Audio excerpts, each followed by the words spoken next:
Hello, everyone. Welcome back to Real Life English Conversations, your cozy place to learn real English through everyday conversation. I'm Emma. And I'm Mark, and I am very glad you're here today. Mark has been unusually cheerful for the last 20 minutes. I want to note that for the record. Unusually, that's a strong word. I said what I said. You've been smiling since you sat down. I have, actually. Something nice happened this morning. Oh? Did you get some incredible news? A promotion? A surprise vacation? Better. My coffee was the perfect temperature on the first try. I'm sorry, the perfect temperature? Not too hot, not too cold, exactly right. The first sip, it was a gift. Mark, your happiness is incredibly affordable. The best kind of happiness is. I fully believe that. And honestly, you know what? That is the most perfect way to start today's episode. Is it? It is, because today we're talking about what actually makes you happy, and already we have our first clue. Sometimes it's not what you expect. Sometimes it's a cup of coffee at exactly the right temperature. Sometimes it's a song that comes on at the right moment, a message from someone you love, 5 minutes of quiet in a noisy day. Simple things, available things, things that don't require planning or saving up or waiting. But here's what's interesting. Even though happiness can be that simple, when someone asks you directly, what makes you happy, suddenly the question feels enormous. It does. The moment someone asks, I forget everything. I start thinking too hard. Like the answer has to be impressive. Exactly. Like I should say something meaningful about purpose and fulfillment, not my coffee was warm. And that's exactly what we want to explore today. What actually makes people happy, not what's supposed to make them happy. And as always, we're keeping the English clear and natural. This is a B1 to B2 level episode, so the vocabulary is a little richer today, but stay relaxed. You don't need every single word. Just follow the meaning and let the conversation carry you.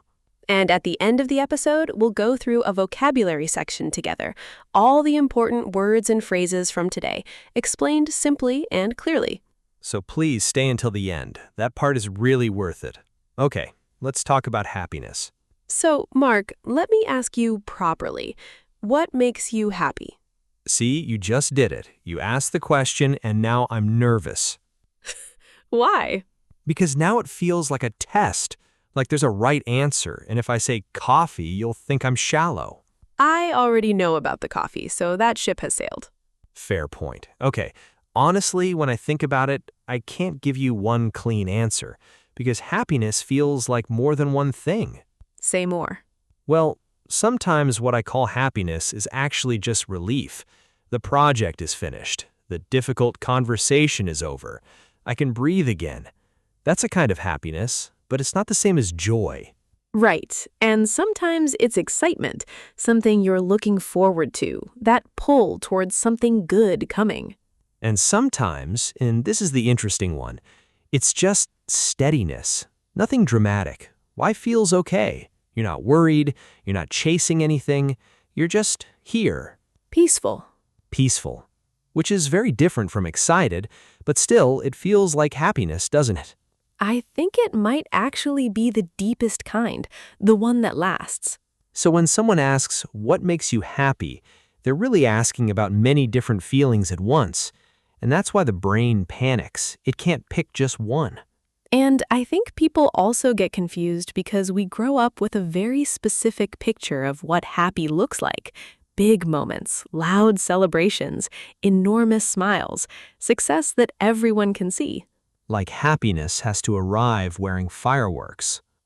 Exactly. Very dramatic, very expensive, very exhausting to maintain. And very temporary. Very temporary.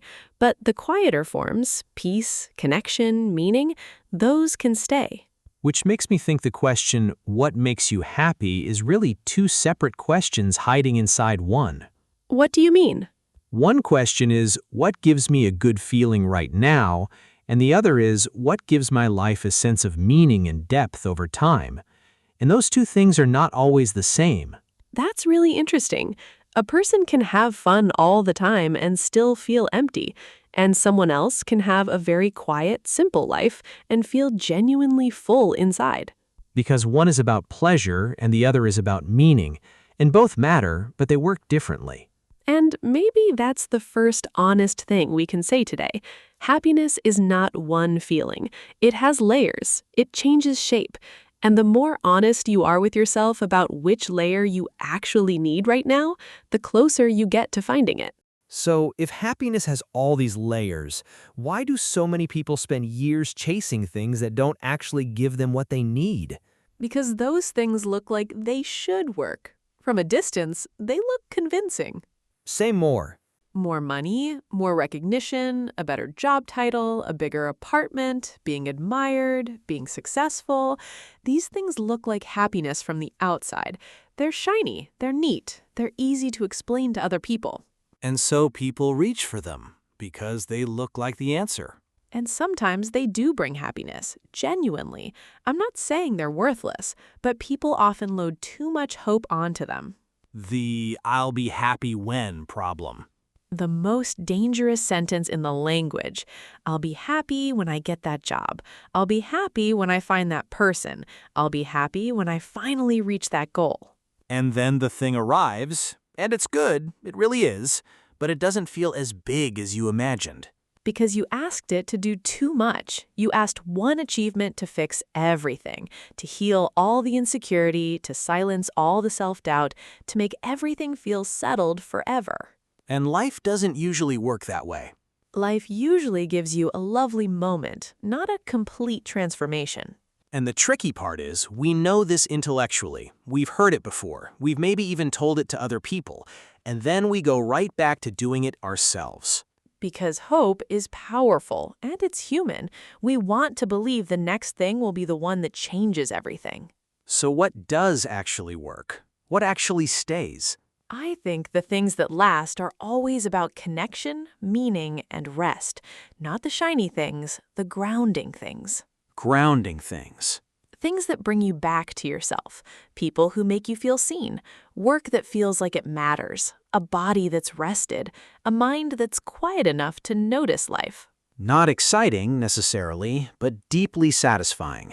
And maybe that's the second honest thing.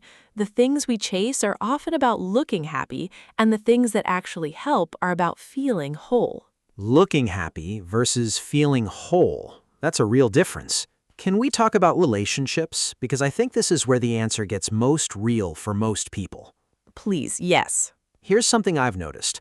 When people talk about their happiest moments, not when they're asked what should make them happy, but when they naturally talk about a time they felt genuinely good, they almost always end up talking about people. Always. It's almost never the achievement itself. It's who was there when it happened. Or a conversation that made them feel completely understood, someone who waited for them, a friend who appeared at exactly the right moment. Or just the feeling of being fully yourself with someone, without performing, without explaining yourself, without editing.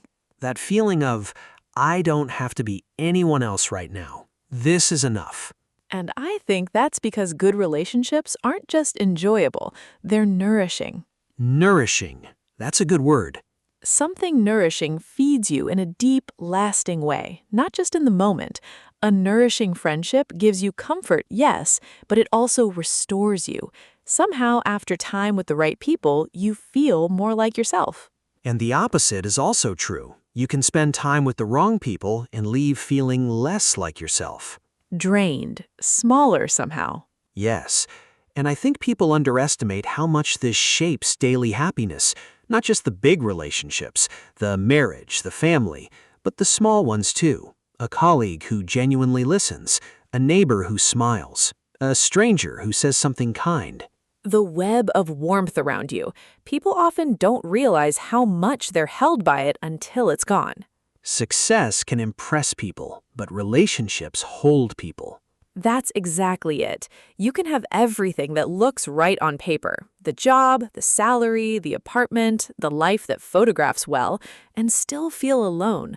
And the opposite, a simple day with the right person can feel like more than enough. Which is why loneliness is one of the most painful human experiences, Not because you're missing excitement, because you're missing the feeling of being known. Of mattering to someone, of existing in someone else's world in a real way. And it's also why so many people find as they get older that what they want most is not more, but deeper. Fewer things, more meaning. Fewer acquaintances, more real friends. Quality over quantity, in every part of life, really. And in relationships especially. And then there are the small moments, the ones that don't look important while they're happening, but somehow stay with you. Tell me one. Okay, last week I was making dinner. The window was open, there was a cool breeze, a song I hadn't heard in years came on, and for about 30 seconds I just stood there, completely still, and something inside me felt very, very okay. That moment where life suddenly feels exactly right, for no obvious reason. And it wasn't because anything special happened, nothing changed. But my mind was finally fully in one place, not thinking about work or tomorrow or anything else, just here. I think that's what makes small moments powerful. They don't ask for much, they just ask for your attention. And that's why people miss them, not because they don't happen. They happen all the time. But the mind is busy, the phone is nearby, and we rush past the very things that could soften us. Soften us. I love that.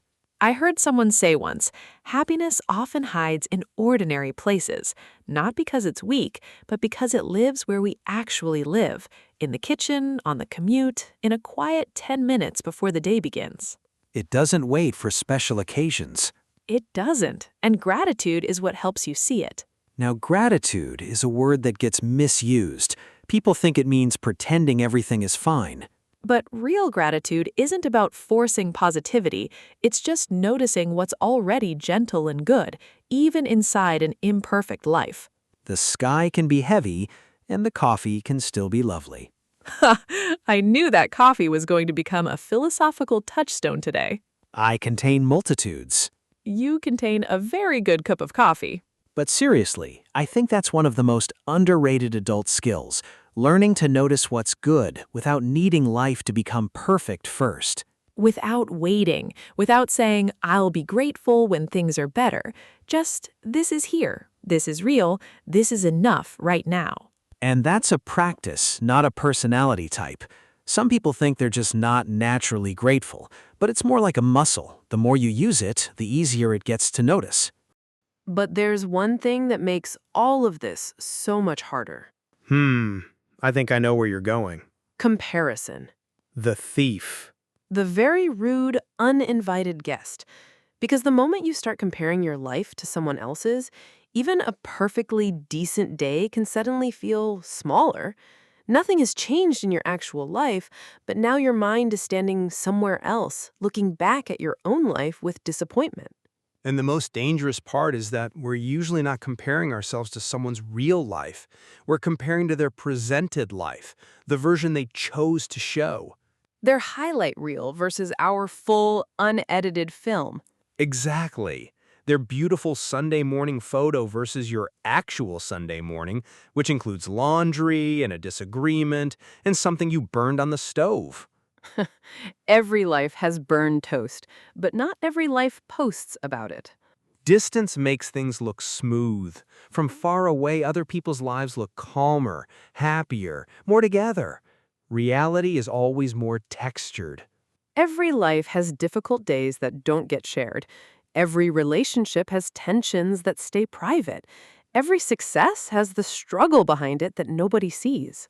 And when you compare your full, messy human life to someone else's polished surface, of course it feels disappointing. It's not a fair comparison. It never was. And this is why contentment is so fragile. Contentment, that quiet feeling of, this is enough, this is good, it gets broken so easily by comparison. Because comparison teaches your mind to say, yes, but look at them. And suddenly your own life starts to feel insufficient. Not because it became insufficient, but because you placed it under the wrong light. So maybe one quiet form of happiness is this: protecting your attention, choosing what you let your mind measure itself against. Because a peaceful life is much harder to feel when your eyes are always in someone else's garden. So, Emma, what lasts? After everything we've talked about, the layers, the chasing, the relationships, the small moments, the comparison, what actually lasts? I've been thinking about this. Good. Tell me. I think pleasure lasts for a moment. And I want to be clear, pleasure matters. A good meal matters, a holiday matters, a beautiful evening matters. I'm not saying we should be above enjoyment, Deeply committed to enjoyment over here. as we should be, but pleasure is often like a spark. Lovely, bright, brief. It lifts you, and then it passes. And meaning is different. Meaning is different. When something feels meaningful, even a hard day can feel worthwhile. Even a difficult conversation can feel right. Even a quiet, unremarkable Tuesday can feel like it belongs to something that matters. Because it's connected to something larger than just that moment. A person you love, a purpose you care about, a way of living that feels honest. And kindness fits in here somehow, doesn't it? It really does. Because when you're kind, when you genuinely step outside your own thoughts and notice another person, life stops feeling so narrow. You become part of something warmer than your own worries. And that changes the whole feeling of a day. Not dramatically, quietly. Some of the happiest people I know are not the most successful or the most exciting or the most impressive. They're the most connected, the ones who feel useful, the ones whose presence seems to matter to other people. Because feeling that your love reached someone, that your effort helped, that gives life a weight, in the best sense of the word. And then there's looking forward to something, even something small. Oh, yes. Having something to look forward to changes the texture of your whole week. A dinner with someone you love, a quiet Saturday morning, a new episode of something you enjoy, even a walk you're planning. It doesn't have to be big, it just has to be yours, and it has to be coming.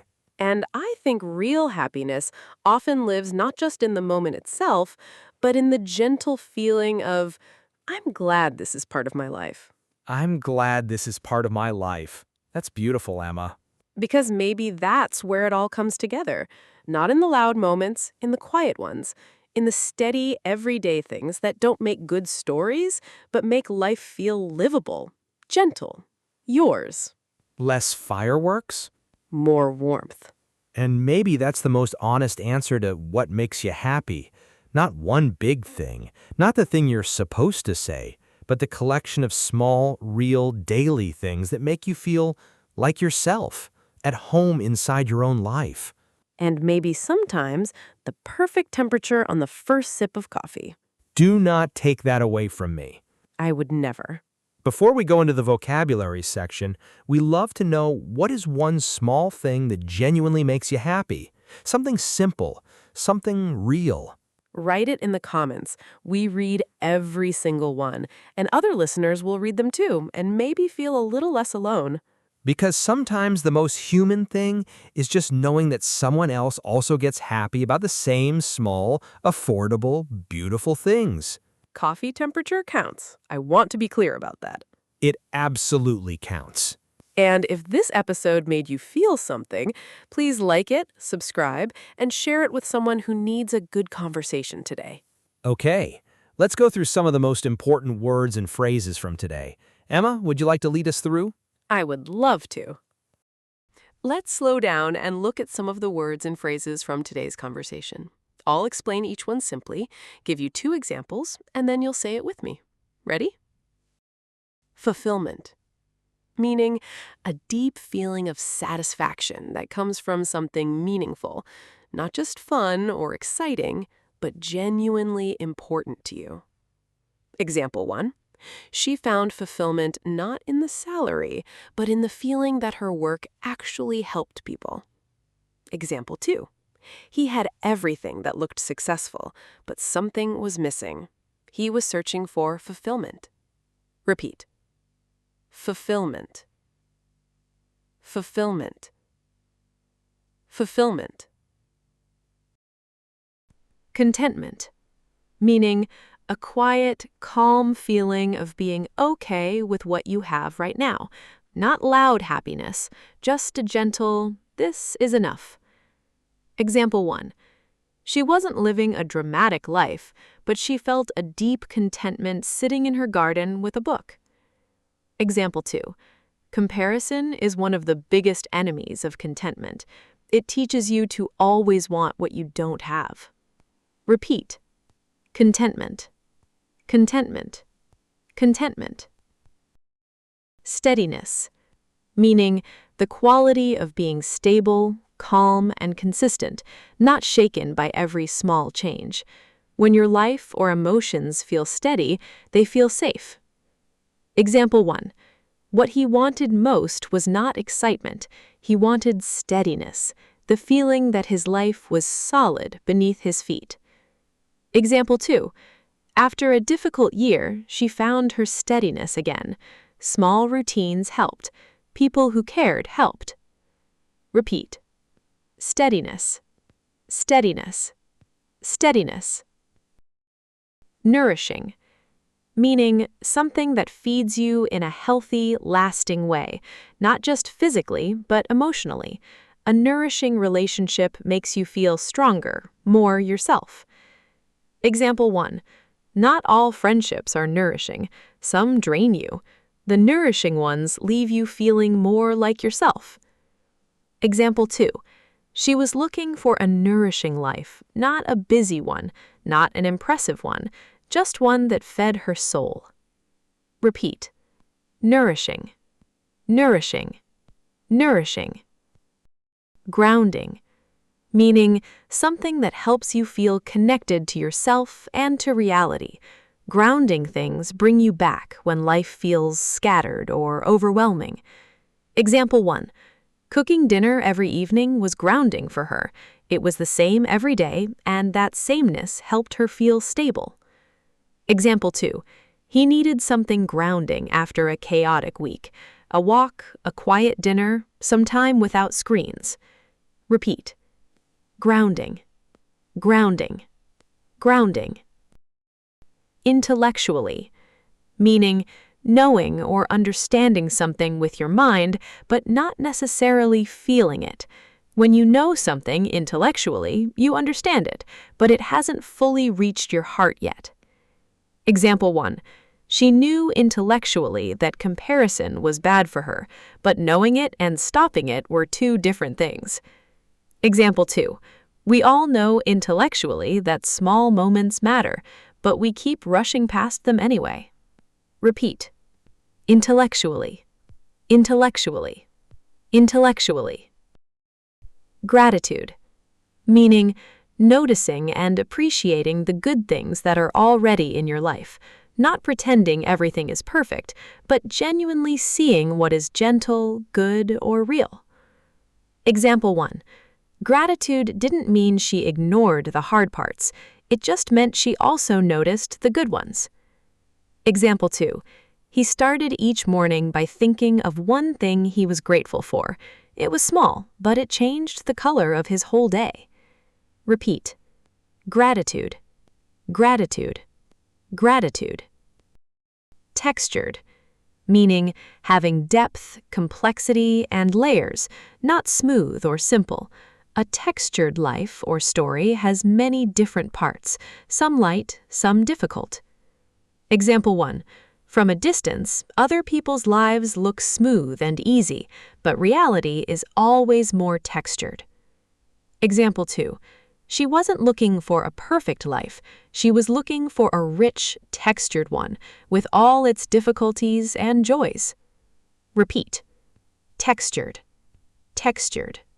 Textured. Meaningful, meaning something that has real value or importance, that matters beyond just being enjoyable. When something is meaningful, it connects to something that truly matters to you. Example 1. The work wasn't always easy, but it felt meaningful. She was doing something that mattered. Example 2. He wanted his days to feel more meaningful, not just productive, not just busy, actually connected to something real. Repeat. Meaningful. meaningful, meaningful. Serenity, meaning a deep, quiet peace, not empty, not dull, just calm and settled inside. Serenity is the feeling that nothing needs to be different right now. Example 1. After years of chasing excitement, she finally understood serenity. It felt like exhaling, like landing. Example 2. Real happiness sometimes looks like serenity, not fireworks and celebrations, but a quiet sense that life is good. Repeat. Serenity, serenity, serenity. Now, idioms from today. Arrive wearing fireworks, meaning our expression today for the idea that happiness has to be loud, big, and dramatic. We use this to describe the wrong expectation about what happiness looks like. Example 1. She used to think happiness had to arrive wearing fireworks, a big achievement, a big moment, but the real thing was always quieter. Example 2. Stop waiting for happiness to arrive wearing fireworks. Sometimes it's already here, in something very small. Repeat. Arrive wearing fireworks. Arrive wearing fireworks. Arrive wearing fireworks. The grass is always greener, meaning a classic saying, the grass is always greener on the other side. It means we always think other people's situations are better than ours, but we're usually wrong. Example 1. He kept changing jobs, always thinking the next place would be better. The grass is always greener on the other side. Example 2. We compare our real lives to other people's edited highlight reels. That's why the grass always looks greener on their side. Repeat. The grass is always greener. The grass is always greener. The grass is always greener. Phrasal verb from today. Look forward to, meaning to feel happy or excited about something that is coming in the future. When you look forward to something, you think about it with pleasure before it arrives. Example 1. She looked forward to Sunday mornings, no alarm, slow coffee, no plans. Example 2. Having something to look forward to, even something small, can change the mood of a whole week. Repeat. Look forward to. Look forward to. Look forward to. And those are our words for today. 10 vocabulary words, 2 idioms, 1 phrasal verb. Now, your challenge. Choose one, just one, and make a sentence about it using it in your own life.